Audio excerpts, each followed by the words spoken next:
میں آپ کو چیلنج کرتا ہوں، شامل صاحب میں آپ کو چیلنج کرتا ہوں، آپ رفع الیدین کے بارے میں ایک صحیح صریح غیر معارض حدیث پیش کریں، بخاری شریف سے لے کر بلوغ المرام تک جتنے حدیث مبارکہ کی کتابیں ہیں، جیسے ایک کتاب سے کوئی ایک حدیث بیان کرے رفع الیدین کے بارے ثابت کرے۔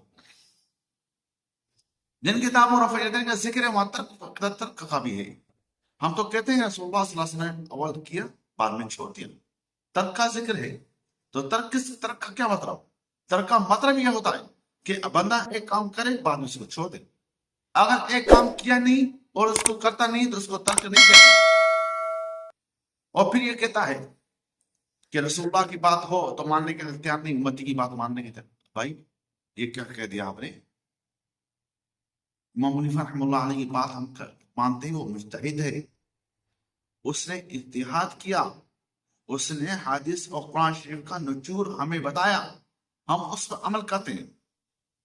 میں اس بات پر آپ کو چیلنج کرتا ہوں کہ آپ ایک فقہی مسئلہ اٹھائیں جو امام حنیفہ رحمہ اللہ علیہ سے ثابت ہو اور وہ مسئلہ قرآن حدیث کے خلاف ہو، یا وہ مسئلہ کسی حدیث سے کسی صحابی سے ثابت نہ ہو۔